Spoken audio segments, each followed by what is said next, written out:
നമ്മൾ വീട്ടിലെ ഉപയോഗത്തിനൊക്കെ ആയിട്ട് നട്ടു വെച്ചിരുന്ന മഞ്ഞില്ല കേട്ടോ. ഈ പ്രാവശ്യത്തെ കാറ്റിന് കംപ്ലീറ്റ് അത് ഒടിഞ്ഞു പോയിരിക്കുവാണത്. കണ്ടോ കാറ്റിന്. ഇത് നമ്മൾ കൂടുതലായിട്ടും ചക്കയ്ക്കിടാനുള്ള തോട്ടിക്ക് വേണ്ടിയിട്ടും പിന്നെ ഇഴ കെട്ടാനും ഒക്കെ ആയിട്ടാണ് നമ്മൾ ഉപയോഗിക്കുന്നത്. വളഞ്ഞിട്ടുണ്ടത്. അപ്പോൾ ഇത് നമ്മൾ ഒന്ന് വെട്ടിയെടുക്കാൻ വേണ്ടി പോവുകയാണത്. നല്ല മുള്ളുണ്ട്, ശ്രദ്ധിച്ചില്ല വെട്ടിയില്ലെങ്കിൽ ദേഹത്തെല്ലാം മുള്ളു കൊള്ളും. അപ്പോൾ വേറെ വിത്തുകളൊക്കെ ഉണ്ടായി വരുന്നുണ്ട്. കുറേ വിത്തുകളൊക്കെ ഉണ്ടായി വന്നതൊക്കെ പോയി. ഇതെൻ്റെ പുതിയ വിത്ത് കണ്ടോ. ഇത് പുതിയ വിത്ത് ഉണ്ടായിക്കൊണ്ടിരിക്കുന്ന കേട്ടോ. പുതിയ ഇല്ലത്തും ഉണ്ടായിക്കൊണ്ടിരിക്കുന്നതാണത്. കുറേ അവിടെ ആ ഭാഗത്തൊക്കെ ഉണ്ടാകുന്നുണ്ടത്. അപ്പോൾ ഇനി വെട്ടിയെടുക്കുന്ന വീഡിയോ ആണ് ഞാൻ കാണിക്കാനായിട്ട് പോകുന്നത്. ഈ മഞ്ഞയില്ലിക്കുണ്ടല്ലോ ഒത്തിരി ഗുണങ്ങളുണ്ട്. മഞ്ഞയില്ലി എന്നുള്ളത് മാത്രമല്ല, ഈ മുള ഐറ്റംസിൽ പെട്ടതെല്ലാം ഗുണങ്ങളാണ്. ഈ പേപ്പർ ഉണ്ടാക്കാനും മറ്റുമൊക്കെ ഉപയോഗിക്കുന്ന, അതുപോലെ തന്നെ തോട്ടിക്ക് ഉപയോഗിക്കുന്ന, ഈ തട്ടിന് ഉപയോഗിക്കുന്ന, ഇങ്ങനെയുള്ള ഒത്തിരി ഗുണങ്ങളുണ്ട്. അല്ല, ചില ഗുണങ്ങളെക്കുറിച്ചാണ് ഞാൻ പറയുന്നത്. ഈ കെട്ടിട നിർമ്മാണത്തിനൊക്കെ വീടുകൾ നിർമ്മിക്കാനും താൽക്കാലിക ഷെൽട്ടറുകൾ ഉണ്ടാക്കാനും മഞ്ഞമുള ധാരാളമായിട്ട് ഉപയോഗിക്കുന്നുണ്ട്. ഇതിൻ്റെ ബലം കാരണം കെട്ടിട നിർമ്മാണത്തിന് ഈ തട്ടിന് വേണ്ടിയിട്ട്, തൂണിന് വേണ്ടിയിട്ടായിട്ടാണ് കൂടുതലായിട്ടും ഇത് ഉപയോഗിക്കുന്നത്. പിന്നെയെന്ന് പറഞ്ഞാൽ കരകൗശല വസ്തുക്കൾ ഉണ്ടാക്കാനൊക്കെ ആയിട്ട് ഉപയോഗിക്കുന്നുണ്ട്. കൊട്ടകൾ, ഫർണിച്ചറുകൾ, അലങ്കാര വസ്തുക്കൾ എന്നിവയൊക്കെ ഉണ്ടാക്കാനായിട്ട് ഈ മഞ്ഞമുള കൂടുതലായിട്ട് ഉപയോഗിക്കുന്നുണ്ട്. ആ മഞ്ഞയുടെ പ്രത്യേകതയും അതേക്കൂടെയുള്ള ഒരു പച്ച വരയൊക്കെയാണ് ഇതിന് കൂടുതലായിട്ട് ഉപയോഗിക്കുന്നത്. അതുകൂടാണ്ട് പിന്നെ എന്ന് പറഞ്ഞാൽ കൃഷി ആവശ്യങ്ങൾക്കൊക്കെ ആയിട്ട് ഏണികൾ ഉണ്ടാക്കുന്നുണ്ട്, തോട്ടികൾ, അതുപോലെ വേലികൾ.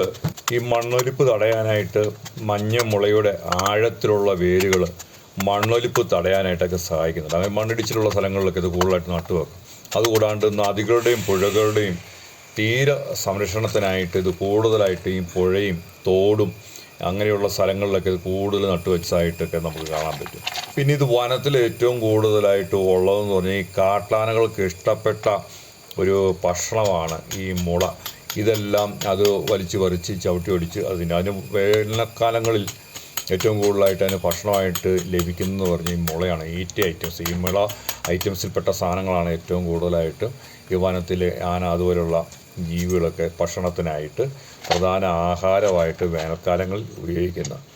പിന്നെയെന്ന് പറഞ്ഞാൽ ഇതിൻ്റെ കൂടുതൽ നിരീക്ഷണങ്ങൾ നടത്തിയിട്ട് ചില രാജ്യങ്ങളിലൊക്കെ ഈ മുളയിലെ ചായ ഉണ്ടാക്കാനായിട്ട് ഇത് ഉപയോഗിക്കുന്നുണ്ട്. ഇതിൻ്റെ ഇലകൾ ചതച്ച് അത് പ്രത്യേക രീതിയിലാക്കി അത് ചായയൊക്കെ ഉണ്ടാക്കി കുടിക്കുന്നതായിട്ട് പറയുന്നുണ്ട്. അതുകൂടാണ്ട് ഈ മുളയരി, ഇതിലെ ഏറ്റവും പ്രധാനപ്പെട്ടതെന്ന് വെച്ചാൽ മുളയരി ഏറ്റവും ഔഷധ ഗുണമുള്ള ഒരു അരിയാണ് മുളയരി. അത് സംഘടിപ്പിക്കാനൊക്കെ വളരെ പാടാണ്, എങ്കിൽ പോലും അതിന് നല്ല വിലയുണ്ട്. മുളയരിക്കഞ്ഞി വളരെ ഔഷധമുള്ളതാണ്. ഈ മഴക്കാലങ്ങളൊക്കെ ആകുന്ന സമയത്ത് മുളയരിക്കഞ്ഞിയുടെ സ്പെഷ്യലായിട്ടുള്ള ചില ഔഷധക്കൂട്ടുകളൊക്കെ ചേർത്ത് ആ സീസണിൽ കൂടുതലായിട്ടും ചില സ്ഥലങ്ങളിൽ നമുക്ക് ലഭിക്കാറുണ്ട്. പിന്നെ മുളകളുടെ കൂമ്പുകളെന്ന് പറഞ്ഞാൽ ഭക്ഷണയോഗ്യമാണ്. അത് ചില രാജ്യങ്ങളിലുള്ള ആളുകളൊക്കെ അതിനെ ഏറ്റവും നല്ല ഭക്ഷണമായിട്ട് അച്ചാറ് വരെ ഉണ്ടാക്കി ഇത് കൊണ്ട് കഴിക്കുന്നതായിട്ട് പറയുന്നുണ്ടത്. അതുപോലെ വളരെ ഇതിനെ പരിപാലിക്കാനൊക്കെ ആയിട്ട് വളരെ കാര്യമായിട്ട് ശ്രദ്ധിക്കുകയൊന്നും വേണ്ട, നട്ടു വെച്ചാൽ മതി. ഏറ്റവും കൂടുതൽ ഇത് പെട്ടെന്ന് അതിൻ്റെ ചുവട്ടിൽ നിന്ന് അനേകം ഇതിൻ്റെ വിത്തുകൾ ഉണ്ടായി വരുന്നുണ്ടത്.